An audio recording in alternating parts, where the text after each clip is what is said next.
Hadirin jamaah Jumat rahimakumullah. Sebagai motivasi Jumat hari ini, khatib ingin berbicara mengenai kenikmatan di sorga. Sorga merupakan tempat yang berisi kenikmatan, di mana disitulah Allah membalas segala kebaikan, amal soleh, ketakwaan bagi orang-orang yang beriman selama di dunia.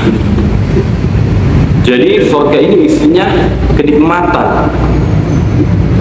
Nah, kenikmatan seperti apa? Dalam hadis qudsi Allah mengatakan, aku beri kepada hambaku sebuah kenikmatan yang belum pernah dilihat oleh mata, belum pernah didengar oleh telinga, dan belum pernah terbesit dalam hati tentang kenikmatan tersebut. Itu bayangkan surga. Jadi surga belum pernah dilihat oleh mata, belum pernah terdengar oleh telinga, dan belum pernah terbesit dalam hati akan kenikmatan itu. Jadi tidak usah kita menghayal, tidak usah kita menebak-nebak bahwa ketika kita melihat Bali, Pulau Bali, Ubud yang begitu indah, lantas kita mengatakan mungkin inilah surga, mungkin beginilah model surga. Kita melihat kehebatan kota Jakarta, lantas kita mengatakan mungkin beginilah kecantikan surga. Jadi beda, tidak akan bisa kita bayangkan, tidak akan bisa dibayangkan oleh manusia tentang kenikmatan tersebut. Itulah yang disampaikan oleh Allah dalam hadis qudsi. Nah, surga ini bagaimana luas surga? Dalam Al-Quran Allah jelaskan, wasari'u illa maghfiratin min rabbikum wa jannatin arduha as-samawati wal ardh uiddat lil muttaqin. Bahwasanya bersegeralah kalian manusia untuk mendapatkan ampunan kepada Allah dengan balasan diberikannya kalian surga yang luasnya seluas langit dan bumi. Nah, kalau dikatakan luasnya bumi, mungkin ilmuwan kita sudah tahu, ilmu pengetahuan sudah tahu bahwa luasnya bumi itu begini ukurannya. Tapi kalau dikatakan luasnya langit, adakah sekarang yang tahu luasnya langit? Belum ada. Belum ada satupun ilmuwan, ilmu pengetahuan yang bisa mengetahui seberapa luas yang namanya langit itu. Nah, bumi ini kita tahu, bumi saja yang sudah bermiliar orang di dalamnya, orang yang hidup nongkrong di bumi itu, bumi masih terasa luas. Sedangkan surga ditambah lagi bumi dan langit. Bagaimana luas langit itu? Konon yang kita lihat berwarna biru di atas itu hanyalah pantulan dari air laut. Nah, kemudian bumi kita ini yang mengelilingi matahari, yang bersama dengan planet lain Merkurius, Venus, itu hanyalah satu galaksi. Belum galaksi-galaksi yang lain. Belum langit tingkat 1, langit 2, langit 3, langit lapis 4 dan sebagainya. Jadi luar biasa luasnya langit itu. Begitulah Allah katakan luasnya surga seluas langit dan bumi. Jadi tidak usah khawatir kalau di surga nanti kita bakal kehabisan kapling. Tidak usah khawatir. Tidak usah khawatir kalau di surga kita takut kehabisan tempat. Tidak usah khawatir, Pak. Luas sekali yang namanya surga itu. Nah, hadirin jemaah Jumat rahimakumullah.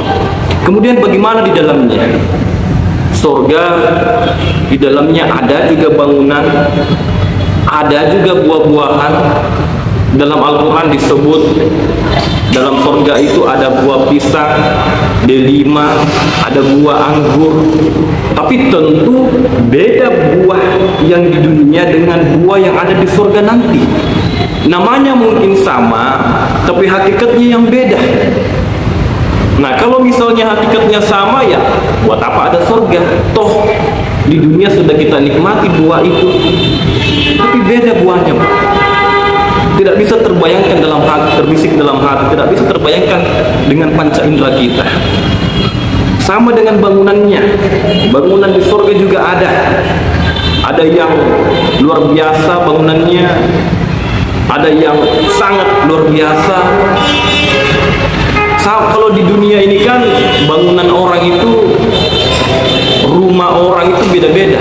Ada yang tinggal di perumahan sederhana biasa, ada yang tinggal di perumahan elit, tergantung kondisi ekonomi.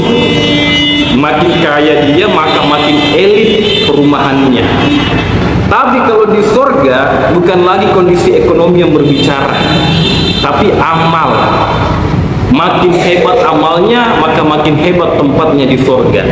Tapi seburuk-buruknya tempat di surga itu masih jauh lebih hebat daripada tempat terbaik yang ada di dunia. Emper-emperannya surga, pinggir-pinggirannya surga itu masih jauh lebih hebat, lebih nikmat dibandingkan bangunan terbaik yang ada di dunia, yang ada di bumi. Apa bangunan terbaik sekarang? Taj Mahal, istana-istana raja, istana presiden. Itu masih jauh lebih baik emperannya surga daripada bangunan-bangunan tersebut. Jadi luar biasa kenikmatan isi yang ada dalam surga itu.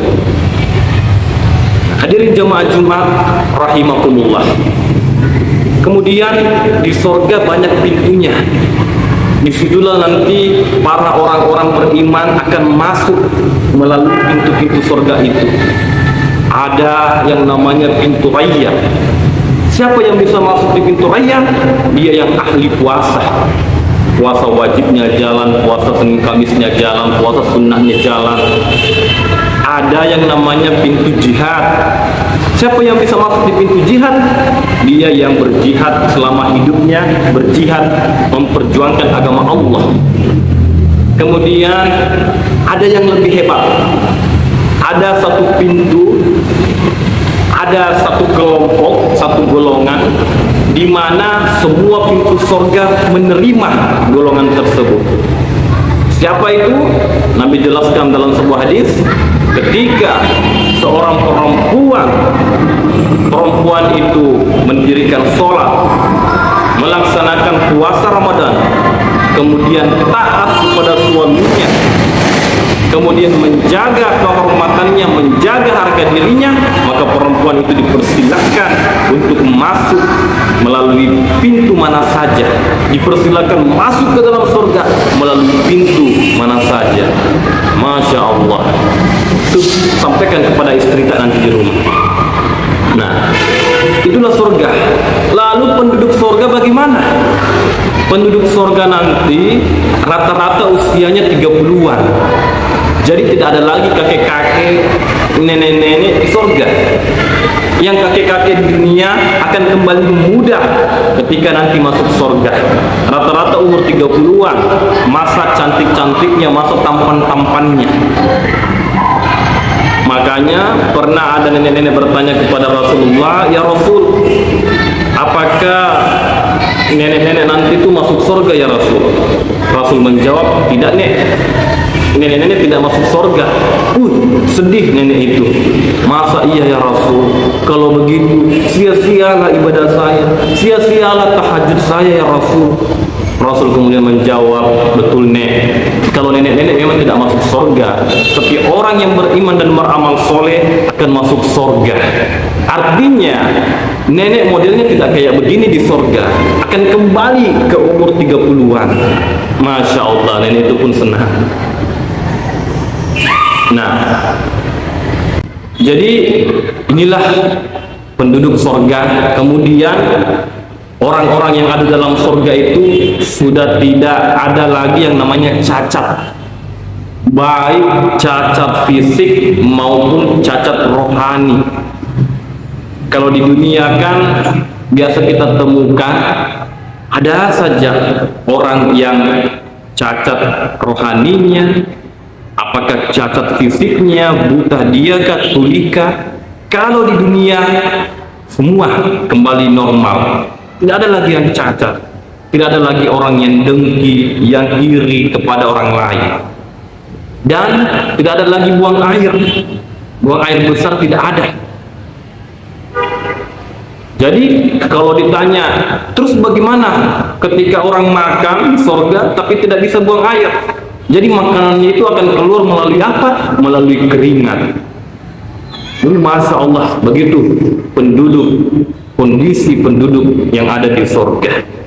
Hadirin jamaah Jumat rahimakumullah, kalau kita sudah tahu bahwa surga itu tempat nikmat, tempat yang penuh dengan kenikmatan, kita sudah tahu luasnya surga bagaimana, seluas langit dan bumi, kita sudah tahu bahwa isi surga itu bagaimana, penduduk surga itu bagaimana.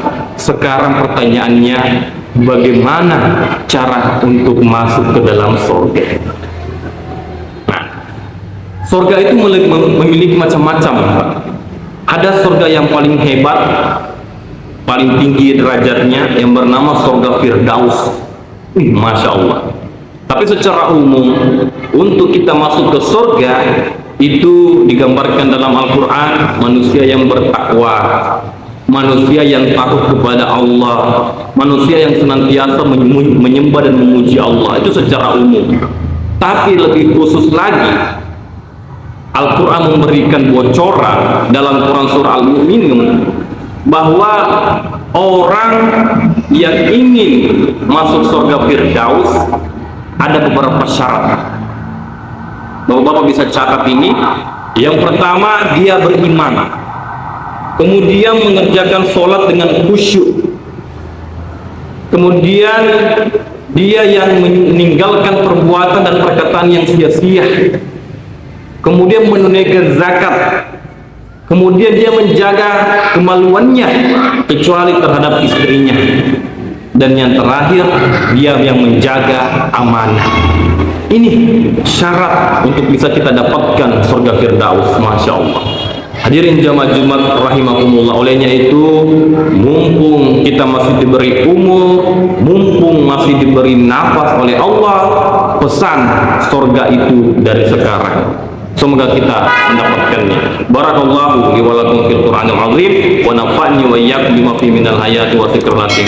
Wa taqabbalallahu minni wa minkum tilawatahu innahu wal samiul alim.